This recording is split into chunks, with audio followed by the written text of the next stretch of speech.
Bonjour à tous, on se retrouve aujourd'hui pour notre petit rendez-vous mensuel avec un petit résumé du mois d'avril 2023.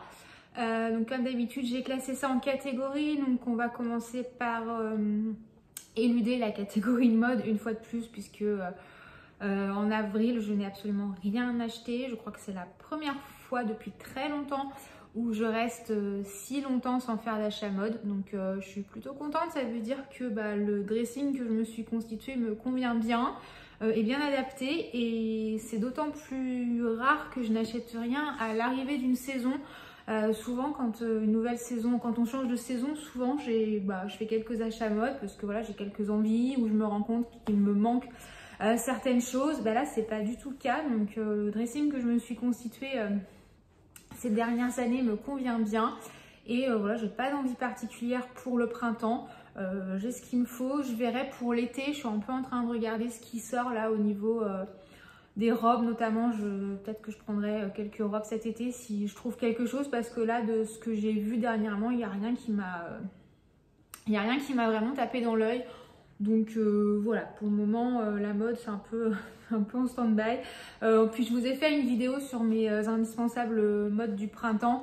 Je vous la remettrai dans la barre d'infos. Donc voilà, je ne vais pas non plus reblablater sur ce que j'ai pu ressortir de mes placards pour cette saison-là, puisque voilà, c'est un peu les mêmes choses que je ressors tous les ans et je vous les ai présentées dans cette vidéo-là. Donc je ne vais pas faire non plus de redites à ce niveau-là. Donc sur ce, on va passer à la beauté. J'ai quelques petites choses à vous montrer. Tout d'abord un parfum. Je vous ai fait il y a quelques temps une vidéo sur l'ensemble de mes parfums et je vous disais que voilà, je cherchais un parfum à la fleur d'oranger et que je dirais qu'il y a une odeur que j'adore vraiment. Et jusqu'ici, tout ce que j'avais testé ne m'avait pas emballé plus que ça, soit parce que la tenue était pas géniale, soit parce que c'était pas la fleur d'oranger que je voulais. Voilà, parfois une fleur d'oranger trop piquante ou une fleur d'oranger un peu trop enfantine. Voilà, c'était pas ce que je cherchais. Et c'est vrai que dans les commentaires et sur YouTube, sur Instagram, etc., est beaucoup revenu l'eau d'essence de chez Diptyque. Donc voilà, je me suis penchée sur la question. Alors c'est vrai qu'au début, j'étais pas trop partisane de le prendre puisque j'avais lu sur certains avis que la tenue n'était pas extraordinaire et c'est quand même un parfum qui coûte assez cher. Donc voilà, quand je mets le prix dans un parfum, j'aime quand même qu'il y ait une tenue correcte. Et puis surtout, c'est une eau de toilette. Et moi, je suis pas très eau de toilette, je préfère les autres parfums puisque je trouve que justement, ça a une meilleure tenue. Mais bon, je me suis un peu laissée convaincre. Effectivement, l'odeur est parfaite. C'est exactement ce que je recherchais. C'est une fleur d'oranger qui est pas du tout du côté enfantin, etc. comme peut l'être, je trouve. Comment elle s'appelle? Je ne sais plus. L'eau de toilette à la fleur d'oranger de Fragonard. Je crois qu'elle s'appelle juste comme ça. Voilà, où on est sur quelque chose de très plutôt enfantin. Là, on est sur une fleur d'oranger, je trouve, qui est assez verte. On sent quand même ce côté un peu feuille. Elle n'est pas du tout sucrée. Elle a un côté, bien sûr, agrumes fruité.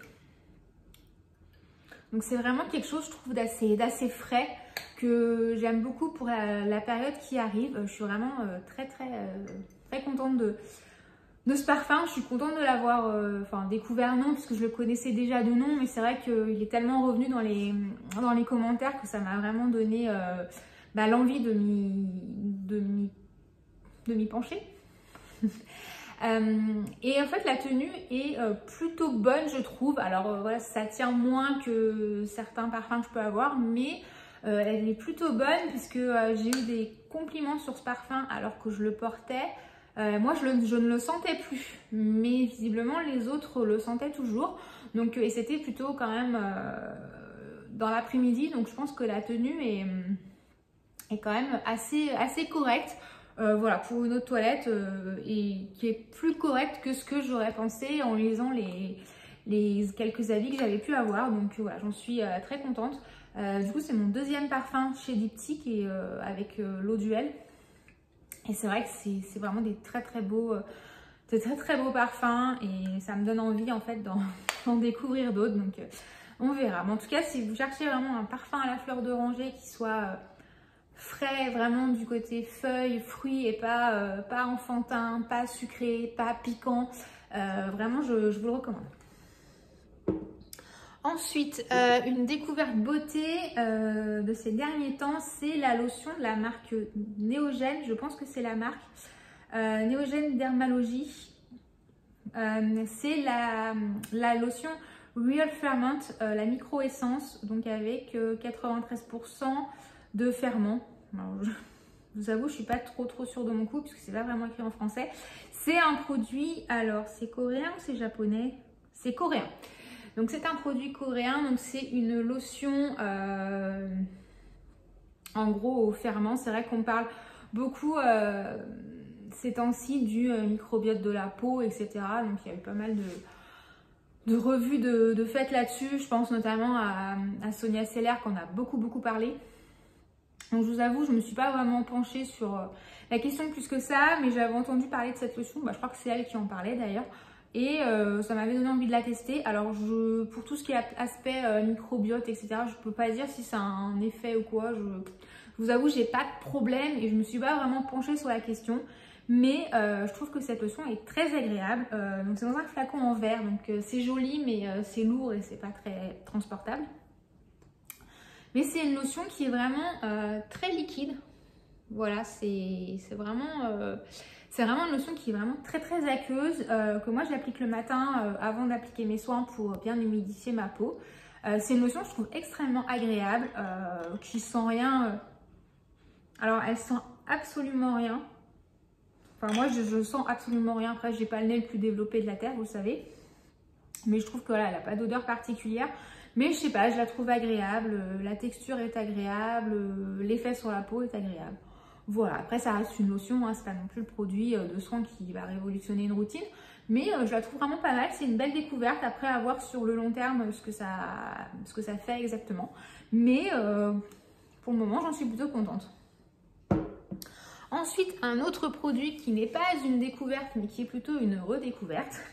C'est le soin contour des yeux de chez Clinique, donc le All About Eyes Rich. Voilà, qui est un soin contour des yeux assez riche, comme son nom l'indique. Donc je ne sais pas si on verra quelque chose, mais voilà, c'est une texture qui est quand même assez dense et voilà, c'est pas du beurre, mais presque. Pour autant, quand on l'applique sur la peau, c'est pas non plus trop gras, ça pénètre assez bien. Moi, c'est quelque chose que j'utilise plutôt le soir. Je pense qu'il peut s'utiliser en journée. Après, moi, je sais que les trucs, les produits comme ça plus riches, je préfère les utiliser le soir plutôt qu'en journée. C'est plus une question d'habitude finalement qu'autre chose. Puisqu'après, je pense qu'on peut se maquiller dessus. Enfin voilà, j'ai pas essayé. Mais voilà, je pense pas qu'il y a un obstacle particulier. Voilà, c'est purement une question d'habitude. Je préfère toujours appliquer quelque chose de plus riche le soir. Voilà, c'est mes petites manies. J'adore ce truc, j'en ai vidé des pots et des pots à une période, je n'achetais quasiment que lui il y a quelques années et vraiment je suis hyper contente de l'avoir redécouverte. C'est vrai que des fois on va chercher des produits comme ça, toujours tester des nouveautés et finalement on se rend compte que dans ce qu'on utilise il y a des choses qui sont vachement bien et qui méritent le détour et celle-là en fait vraiment partie. Je suis contente de l'avoir retrouvée. Et voilà, des fois je me demande pourquoi je l'utilisais plus au final parce que vraiment je trouve que il est vraiment très nourrissant, très hydratant. Moi le matin, quand je me réveille, voilà, j'ai le contour des yeux qui est joli. Voilà, tout simplement. Voilà, il me fait pas gonfler les yeux. Ouais, je me réveille pas avec les yeux tout gonflés comme certains produits peuvent le faire. Voilà, j'ai le contour des yeux qui est le matin, qui n'est pas sec, qui n'est pas inconfortable. Voilà, vraiment, je trouve que c'est un excellent soin contour des yeux. Voilà, c'est tout pour la beauté. On va passer maintenant à la catégorie lifestyle. Donc, j'ai pas grand chose à vous présenter. De manière générale, ce mois-ci, j'ai pas énormément de choses. En fait, le mois d'avril, il est passé super vite. Et je sais pas pourquoi, et un jour je me suis endormie le 1er, je me suis réveillée, on était déjà le 25. Donc j'ai pas tellement finalement fait de choses particulières ou testé de trucs. En plus mon mois d'avril a été beaucoup occupée par la course à pied puisque j'ai fait 3 courses officielles dans le mois, donc ça m'a quand même pris pas mal de temps. Voilà, ce qui était peut-être un peu trop. Mais ça, c'est un autre sujet. Donc voilà, c'est vrai que j'ai pas tellement eu le temps pour faire autre chose. J'ai pas forcément eu l'envie non plus. Donc voilà, c'est vrai que j'ai pas grand chose. Alors, tiens, je vous parlais de course à pied justement. J'ai acheté le carnet. Alors, c'est Margot Lifestyle qui fait ça. Je vous mettrai le lien de son blog dans la barre d'infos. Donc, Margot, c'est une jeune femme qui a un blog qui est un peu orienté pas mal sur la course à pied, triathlon, mais qui aborde aussi d'autres sujets. Comme tout ce qui touche au body positive, aussi à la mode, enfin c'est assez varié, même si enfin, elle a quand même un contenu qui est assez axé course à pied, etc. Mais voilà, c'est quand même assez varié et elle a fait ses petits carnets, donc quand même assez grand, donc il y en a plusieurs, donc moi forcément j'ai acheté celui qui est pour la course à pied, donc c'est mes plus belles courses. Et en fait c'est un carnet à compléter. Donc là, vous mettez en fait voilà, votre nom. Ensuite, vous avez un sommaire, donc vous pouvez lister en fait toutes les courses. Et après, vous avez à chaque fois une double page comme ça. Donc là, vous pouvez coller votre dossard et ici, vous remplissez donc les le nom de la course, les caractéristiques et puis vous pouvez faire un petit résumé.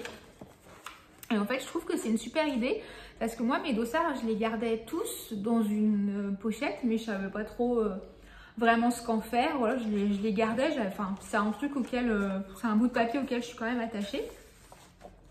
C'est des souvenirs, j'ai pas envie de les jeter, mais pour autant, je savais pas trop ce qu'en faire. Donc là, je suis contente. Ça me laisse quand même, voilà, ça me laisse un endroit où les mettre.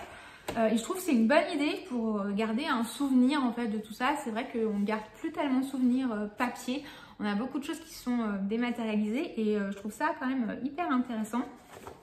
Donc en fait voilà ce que ça donne avec le dossard de coller, complété, un petit résumé. Et moi j'ai laissé un peu de place en bas là puisque je collerai quelques photos. Voilà, quand j'aurai assez finalement de photos pour faire une commande de tirage, je ferai quelques tirages pour justement compléter en bas, les mettre quelques photos pour avoir un souvenir de chaque course. Je trouve ça sympa puisqu'il y a des photos qui sont prises soit par moi, puis il y a les photos aussi que que des photographes de course prennent. Donc les photos sont pas toujours flatteuses, ça dépend à quel moment vous passez.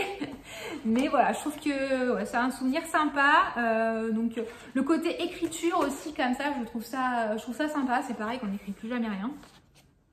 Donc je trouve ça vraiment chouette, c'est vraiment une bonne idée. C'est tout bête, mais fallait y penser. Et voilà, je trouve que c'est hyper bien fait et ça laisse vraiment un souvenir, ça laisse un album de toutes vos courses. Donc ça existe pour d'autres choses, mais voilà, je trouve que si vous faites du sport, que vous faites quelques courses comme ça, et que vous savez pas ce que faire de vos dossards, et que voilà, franchement, c'est vraiment une très très bonne idée. Ça laisse un souvenir. Ça permet aussi de se rappeler, de voir ses progrès, etc. Je trouve ça vraiment chouette. Toujours chez... ça vient aussi... Enfin, c'est aussi une recommandation de Margot. Dans une story Instagram, elle parlait de solutions pour les cuisses qui frottent quand on fait du sport en short. Et notamment le problème des cuissards qui ont tendance à remonter. Moi, je sais que j'ai beaucoup de shorts 2 en 1, donc avec un short et un cuissard. Et c'est vrai que autant quand je fais de la rando, etc., ça bouge pas, mais quand je cours, ça a tendance à plus frotter et à plus remonter et c'est un petit peu pénible. Et en fait, elle parlait de ce produit qui est la lotion adhésive pour produits de compression médicale de chez Sigvaris. Voilà ça. Alors, ça vend pas du rêve comme ça, mais en fait, c'est une lotion qui est collante. Alors, pour le coup, c'est vraiment collant. Voilà, ça vient avec un roll-on comme ça. C'est assez épais, c'est assez collant. Et en fait, ça sent pas très bon. Enfin, ouais, ça sent pas très... Ça sent vraiment... On voit que c'est un truc médical. Enfin, on voit que c'est un truc comme ça. C'est pas glamour du tout. Mais alors, je trouve que c'est hyper efficace. Il en faut pas beaucoup. C'est vrai que les premières fois, j'en ai mis trop et ça pouvait faire des traces sur mes shorts. Et il en faut vraiment pas beaucoup. En fait, vous collez votre short sur votre peau avec ça. Et en fait, ça ne bouge pas. J'ai testé ça en course, machin. Enfin, ça ne bouge absolument pas. J'ai plus le truc qui remonte. C'est absolument génial, c'est tout con. Hyper pratique aussi dans la vie de tous les jours. Si vous avez, je sais pas moi, une robe ou un haut, un cache-cœur ou quoi qui a un peu tendance à s'ouvrir sur la poitrine, pareil, vous pouvez le coller sur votre peau avec ça. Voilà, ça peut, dès que vous avez un vêtement qui tient pas forcément très bien en place, vous pouvez appliquer ça pour le coller sur votre peau. A priori, c'est le genre de produit qu'utilisent les gymnastes pour que leur juste corps reste bien en place sur leurs fesses. Donc voilà, donc ça marche pour le sport, mais ça marche aussi dans la vie de tous les jours. Et c'est un truc tout bête, mais ça m'a changé la vie parce que voilà, j'ai plus à m'occuper de mon short qui remonte ou quoi. Avec ça, ça tient du feu de Dieu. Voilà, c'est tout pour la catégorie lifestyle. On va passer à la catégorie culturelle, si on peut dire. Alors, ce mois-ci, une fois de plus, je n'ai rien lu. J'arrive pas trop à m'y mettre. Il faudrait que je m'y remette. Mais c'est vrai que là, j'ai pas trop eu le temps, pas trop eu l'envie non plus. Enfin, je crois que c'est plus une question de pas d'envie, enfin de pas prendre le temps que de pas avoir le temps, hein, mais c'est toujours pareil. Mais ouais, j'ai rien lu. Donc là, j'espère qu'en mai, avec les beaux jours qui arrivent, je vais me remettre à lire. C'était un objectif du début d'année et pour le moment c'est pas ça. Sinon au niveau des séries, donc j'ai terminé, je vous en ai parlé dans mon résumé du mois dernier, j'ai terminé la série Mercredi, donc c'était la première saison. Il en aura a priori une seconde. J'ai beaucoup aimé cette série, j'ai trouvé vraiment, enfin voilà, moi j'aime bien l'humour noir, j'aime bien le sarcasme, donc là j'étais servie. Je trouve que visuellement c'était hyper réussi aussi. Enfin, c'est vraiment une série que j'ai beaucoup aimé. J'aurais pas forcément cru parce que voilà, tout le monde en parlait et tout. Et en général, quand tout le monde en parle, enfin, c'est pas forcément, ça me donne pas forcément envie d'y aller. Mais là, j'ai fini par me laisser tenter et vraiment j'ai beaucoup aimé. Donc, je rappelle pour ceux qui ne connaîtraient pas, donc Mercredi, c'est l'histoire de Mercredi Adams, donc la fille de la famille Adams, qui se retrouve dans un pensionnat pour gens un peu bizarres. Voilà, et il se passe un certain nombre de choses bizarres dans cet établissement pour gens bizarres. Voilà, j'en dis pas plus parce que j'ai pas envie de spoiler ou quoi, mais vraiment j'ai adoré cette série et j'adore l'actrice qui joue Mercredi, je la trouve vraiment, enfin voilà, dans ses expressions, dans tout ça, enfin je trouve qu'elle est parfaite. Deuxième série que je continue à regarder, toujours, c'est Ozark. Je crois que là je suis à la saison 4. Je ne sais plus. Je crois qu'on a commencé la saison 4. Je ne saurais plus, mais en tout cas, donc pareil, Mercredi c'était sur Netflix, Ozark c'est sur Netflix aussi. Je le dis pas forcément à chaque fois, mais de toute façon, je le mets toujours dans la barre d'infos. Donc voilà, c'est vrai que je pense pas forcément le dire, mais en général, je pense à l'écrire dans la barre d'infos. Donc oui, Ozark qui est cette série que je trouve absolument magnifique en termes de visuel, de photographie. Les plans sont tellement beaux. Voilà, rien que ça, je trouve ça hyper bien et enfin l'histoire est fantastique. Enfin, en gros, à chaque fois que tu as l'impression que les mecs vont s'en sortir, il arrive une catastrophe et tu te dis mais c'est pas possible, ils vont jamais s'en sortir. Donc voilà, donc pour faire simple, c'est l'histoire d'une famille qui blanchit de l'argent pour un cartel de la drogue mexicain. Voilà, pareil, j'en dis pas plus parce que je veux pas non plus spoiler ou quoi, mais en tout cas c'est une série que vraiment j'aime beaucoup. Ensuite, j'ai regardé toujours sur Netflix un documentaire sur l'affaire Fourniret. Voilà, le fameux documentaire qui s'appelle Dans la tête de Monique Olivier. Donc Monique Olivier qui était la femme de Michel Fourniret. Donc je rappelle, Michel Fourniret, tueur en série, surnommé l'ogre des Ardennes, rien que ça, voilà, qui a un palmarès assez incroyable. Mais voilà, c'était un documentaire qui était hyper intéressant, qui parlait bien sûr de Michel Fourniret forcément, mais qui était vraiment axé sur le rôle de Monique Olivier dans tout ça, puisque la question est toujours de savoir si finalement elle était si influencée que ça ou pas, ou si elle a aussi joué un rôle plus actif dans tout ça. Donc le documentaire était très bien fait, très intéressant. C'est sous forme de mini-série, il y a plusieurs épisodes, je me souviens plus exactement combien parce que j'ai regardé ça au début du mois, donc là je me souviens plus trop, mais c'était hyper bien fait comme beaucoup de documentaires Netflix comme ça sur des affaires criminelles en général, c'est vrai qu'ils sont plutôt réussis, mais là si vous aimez tout ce qui touche aux faits divers, je sais qu'on est nombreux, voilà, mais si vous aimez vraiment tout ce qui touche aux faits divers, etc., je vous recommande ce documentaire que j'ai trouvé extrêmement bien fait. J'ai appris des choses, enfin voilà, c'était... et ça parlait vraiment de Monique Olivier finalement, qu'on oublie un peu dans toute cette affaire. Et voilà, et c'est vraiment le rôle qu'elle a pu jouer, même le rôle qu'elle a joué après, au niveau de... quand elle a avoué certains crimes, etc. Donc vraiment très très intéressant et très bien fait. Voilà, c'est ce qui va clôturer ce résumé du mois d'avril. Voilà, rien de plus. Comme je vous dis, il n'y avait pas énormément de choses. Dites-moi, vous, qu'est-ce qui a retenu votre attention ce mois-ci? Donc voilà, si vous avez des recommandations aussi de séries, de livres, de documentaires, etc. Je suis toujours preneuse. Parce que voilà, j'ai beau fouiner sur Netflix, ou des fois j'aime bien aussi qu'on me mâche un peu le travail.